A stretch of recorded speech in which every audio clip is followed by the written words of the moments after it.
జగన్మోహన్ రెడ్డి ఒకానొక టైంలో ఎలా మారిపోయాడంటే, మనం గుర్తుందే ఉంటుంది మీకు రఘురామకృష్ణరాజు ఇష్యూలో, నేను రఘురామకృష్ణరాజు జగన్ బొమ్మ పెట్టి గెలుచుకున్నాడని, లేదు లేదు నేను నా బొమ్మ పెట్టి గెలిచానని, అసలు నువ్వే వైఎస్ రాజశేఖర రెడ్డి బొమ్మ పెట్టి గెలిచావని ఒక పెద్ద యుద్ధం జరిగింది.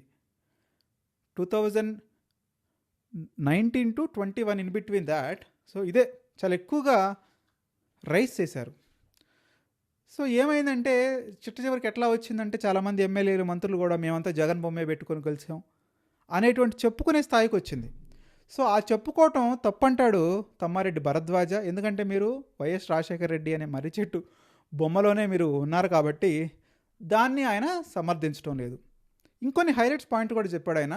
వైఎస్ రాజశేఖర రెడ్డికి కక్ష సాధింపులు లేవు.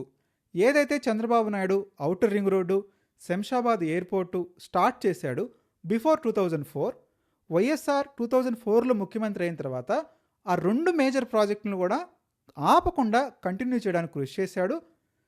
కానీ జగన్మోహన్ రెడ్డి, చంద్రబాబు నాయుడు ఏదైతే విభజిత ఆంధ్రప్రదేశ్లో ఈ 10 ఏళ్లలో అభివృద్ధిపై పెద్దగా ఫోకస్ పెట్టలేదు. కేవలం కక్ష సాధింపు రాజకీయాలు మాత్రం నడుస్తున్నాయి. ఇప్పుడు చూసుకుంటే రెడ్ బుక్ చూసుకోండి, అప్పుడు చూసుకుంటే బ్లూ బుక్ చూసుకోండి, ఏదన్నా కానీ కక్ష సాధింపుకే ఎక్కువ వీళ్ళు హైయెస్ట్ ప్రయారిటీ ఇస్తున్నారు. రాజధానిని మాత్రం అమరావతికి, అంటే ఏదైతే ఆ 29 గ్రామాల్లో కాకుండా కొంచెం అవతల వైపు, అంటే మన గుంటూరు NH65 దగ్గరలో గనక పెట్టి ఉంటే చాలా అంటే చాలా బాగుండేది అనేటువంటి అభిప్రాయం వ్యక్తం చేశారు. దయచేసి ఇలాంటి న్యూట్రల్ పీపుల్ వ్యాఖ్యలు మీరు తప్పుపట్టద్దు.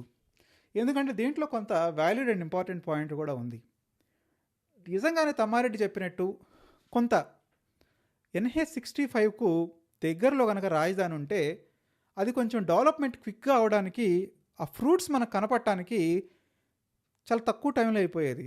బట్ ఇప్పుడు కేవలం ఏదైతే నల్లరేగడి భూముల్లో, అంటే మంచి పంటలు పండే భూముల్లోకి మార్చడం వల్ల ఏమైందంటే, ఒక కాస్ట్ వాల్యూ పెరిగిపోతుంది, ఇంకొక పక్క ఈ ప్రాజెక్ట్ పనులు పూర్తి కాకపోవడం వల్ల అమరావతిలో వరద వస్తుంది, మునిగిపోతుంది అనేటువంటి అనవసరమైన ప్రచారానికి ఒక బీజం కల్పించారా అనేటువంటి ఉద్దేశం కూడా అందులో దాగుంది తప్ప ఆయనకేమి స్పెషల్ ఇంట్రెస్ట్ ఉంటుందని నేనైతే అనుకోవట్లేదు. ఆయన తప్పు పట్టాల్సిన అవసరం అయితే లేదు. అదేవిధంగా ఆయన చెప్తుంది ఏంటంటే, అమరావతిని మంచి పంటలు పండే భూములు తప్ప బీడు భూములు అయితే కనుక కొద్దిగా పనులు క్విక్గా జరిగే అవకాశం ఉంటుంది. అదేవిధంగా జగన్ కూడా కొన్ని సజెషన్స్ చేశాడు. అమరావతిని కమరావతి అనడం తప్పు, కమ్మవారు మాత్రమే రాజధానిలో ఉన్నారని అనటం తప్పు, మీరు ఈ విషయాన్ని మార్చుకోవాల్సినటువంటి అవసరం అయితే ఉంది అని తమ్మారెడ్డి చెప్పారు. నిజంగా ఈ స్టేట్మెంట్లు అయితే అందరూ యాక్సెప్ట్ చేస్తారు. ఎందుకంటే ఏదైతే అమరావతిలో మెయిన్ కాన్సిస్టెన్సీ ఉందో తాడికొండ కాన్సిస్టెన్సీ అంతా కూడా ఎస్సీ కాన్సిస్టెన్సీ కదండి. తెనాలి శ్రవణ్ కుమార్ ఎమ్మెల్యే. మరి ఎమ్మెల్యేలో అదే ఎమ్మెల్యే అయ్యారంటే ఎస్సీ కాన్స్టిట్యుయెన్సీ అంటే అక్కడ majority of the people SC people అయి ఉంటారు కదా ఆల్మోస్ట్. సో కాబట్టి ఆ వ్యాఖ్యలు అయితే అంత కరెక్ట్ కాదు, దాన్ని మార్చుకోవాల్సిన అవసరం ఉందైతే అని చెప్తున్నాడు. అదేవిధంగా ఉమ్మడి రాష్ట్రంలో ఏదైతే చంద్రబాబు నాయుడు మొదలుపెట్టిన ప్రాజెక్టులన్నీ కూడా రాజశేఖర రెడ్డి కంప్లీట్ చేశాడు. తెలంగాణ రాష్ట్రం ఏర్పడిన తర్వాత మళ్ళీ అధికారంలోకి వచ్చిన టీఆర్ఎస్ ప్రభుత్వం కూడా కొనసాగించింది, ఇప్పుడు కాంగ్రెస్ కూడా కొనసాగిస్తుంది. మావిగన్ అంటే నాకు తెలియదు, ఇలాంటి పిచ్చి పనులు సరికాదు. ఇప్పటికే అమరావతిని రాజధానిగా నిర్ణయించడం జరిగింది. విజయవాడ కూడా అమరావతి పక్కనే ఉంటుంది. విజయవాడ, గుంటూరు, అమరావతి ఇవి 3 కూడా ఒక కవలపిల్లలాగా ఉంటాయి. మచిలీపట్నానికి ఎటుగుడి పోర్టు ఉంది కాబట్టి అభివృద్ధి దానికి అదే జరుగుతుంది. జగన్ అమరావతిని కొనసాగిస్తూ గుంటూరు, విజయవాడ, మచిలీపట్నాన్ని అభివృద్ధి చేస్తానని చెప్తే అతనికి 2029 ఎన్నికల్లో పాజిటివిటీ ఉంటుంది. అంటే నోట్ దిస్ పాయింట్. అంటే ఈయనకేదో నేను చెప్పినట్టు పొలిటికల్ ఇంట్రెస్ట్ ఉందని మనం ఏం చెప్పలేం. ఆయన చెప్పిన మాటలు అయితే కరెక్టే. ఎందుకంటే ఈ రోజున అధికార భవనాలు ఆల్మోస్ట్ 2028 నాటికి పూర్తి అవకాశాలు ఉన్నాయి. ఏదో రకంగా చేసి ఒక 70 to 80% అయితే ఫినిష్ చేయగలుగుతారు. రేపటి రోజున వచ్చి అధికార భవనాలు కూడా నేను మార్చేస్తానంటే జగన్కి వచ్చేటువంటి అప్లాజు, దానికి వచ్చే పాజిటివిటీ తగ్గిపోతుంది. కాబట్టి జగన్మోహన్ రెడ్డి కనీసం అధికార భవనాలన్నా అమరావతిలో కంటిన్యూ చేస్తూ ఏదైతే గ్రోత్ ఇంజిన్గా తను చెప్పాలనుకుంటున్నాడో దాన్ని తీసుకెళ్తానని చెప్పడం కొంచెం సబబుగానే ఉంటుంది. కాకపోతే స్పష్టంగా రైతులకు ఏ విధంగా కాంపన్సేట్ చేస్తాడు అనే విషయం చెప్పకుండా నేను మావిగని అంటానంటే మాత్రం ప్రజలు యాక్సెప్ట్ చేయరు.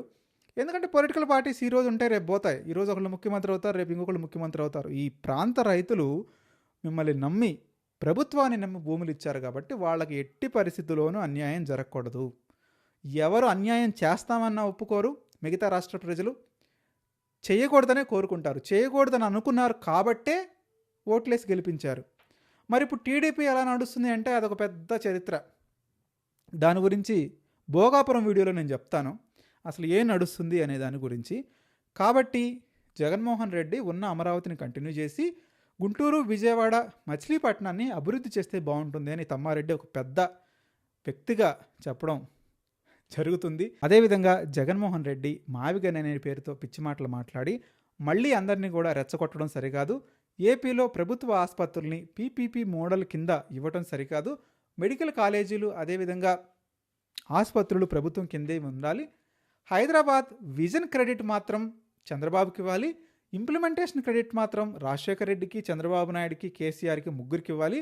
కాబట్టి చంద్రబాబు నాయుడు ఒక్కడే డెవలప్ చేశారన్న మాట అయితే కరెక్ట్ కాదు.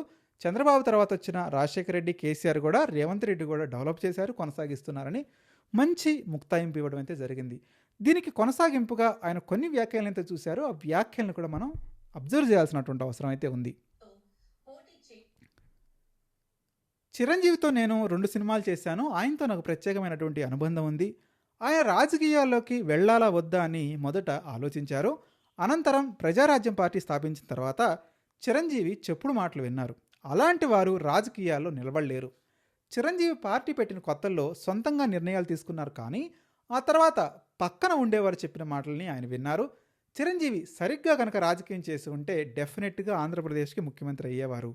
అటు జనసేన పార్టీలో గెలిచిన ఎమ్మెల్యేల్లో 50% మంది టీడీపీ పార్టీ నుంచి వచ్చిన వాళ్ళే ఉన్నారని మీడియాలో చెప్తున్నారు.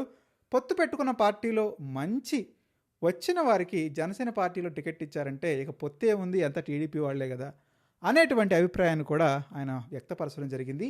ఏది ఏమైనప్పటికీ తమ్మారెడ్డి భరద్వాజ చంద్రబాబు నాయుడికి శుద్ధులు చెప్పారు, పవన్ కళ్యాణ్కి శుద్ధులు చెప్పారు, అదేవిధంగా చిరంజీవి కూడా శుద్ధులు చెప్పారు. అంటే ఇక్కడ మనం ఒక పెద్ద రకంగానే భావించాలి. ఇదేదో కేవలం టార్గెట్ చేసి చంద్రబాబు నాయుడిని, పవన్ కళ్యాణ్ని విమర్శించినట్టు కాదు. వాళ్ళలో ఉన్న తప్పులు చెప్పారు. అదే కదా ప్రభుత్వం గమనించి గుర్తించి దాన్ని ఆచరణలోకి పెట్టాల్సిన అవసరం ఉంది. లేస్తే చంద్రబాబు నాయుడు హైదరాబాద్ నేనే డెవలప్మెంట్ చేశానంటాడు. 2004లోనే మీరు వెళ్ళిపోయారు, ఎక్కడ మీరు డెవలప్మెంట్ చేశారు? 22 సంవత్సరాలు అవుతుంది అంటే 2 దశాబ్దాల కాలం మించిన కాలం మీరు లేరు కదా ముఖ్యమంత్రిగా అంటే ఆన్సర్ రాదు. ఎందుకంటే మీరు విజన్ క్రియేట్ చేశారు, దాన్ని ఇంప్లిమెంట్ చేశారు కదా. రాజశేఖర రెడ్డి ఇంప్లిమెంట్ చేశాడు, కేసీఆర్ ఇంప్లిమెంట్ చేశాడు. ఇప్పుడు రేవంత్ రెడ్డి ఆయన అయినంతలో ఎంతో కొంత ఆయన చేయాలని ట్రై చేస్తున్నాడు. కాబట్టి కేవలం ఆ క్రెడిట్ అయితే చంద్రబాబు నాయుడికి ఇచ్చే పని ఉండదు. ఇక 2 జగన్మోహన్ రెడ్డి కూడా మ్యావిగన్ అంటూ మ్యావిగన్ చుట్టూ తిరగకుండా అమరావతిని అభివృద్ధి చేస్తూ గుంటూరు, విజయవాడ అదేవిధంగా మచిలీపట్నాన్ని కూడా అభివృద్ధి చేయమని ఒక మంచి పద్ధతిలో మన రెడ్డి గారు చెప్పడం జరిగింది. కానీ ఈ రాజకీయ నాయకులు వింటారా? వాళ్ళు వినాలి అని అనుకోవడం మా తప్పు. వాళ్ళు వినరు. ఎందుకంటే వాళ్ళకు ఒక స్పెసిఫిక్ ఎజెండా ఉంటుంది.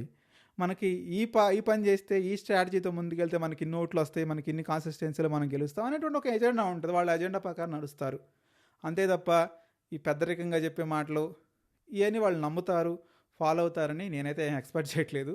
మీరు కూడా మీ విలువైన కామెంట్ రూపంలో తెలియజేయండి. నిజంగా తమ్మారెడ్డి భరద్వాజ ఆయన సొంత హితం కోసం ఈ మాటలు మాట్లాడారా, లేకపోతే ప్రజాహితం కోసం మాట్లాడారా? మర్చిపోకుండా కామెంట్ చేయడానికి ప్రయత్నించండి.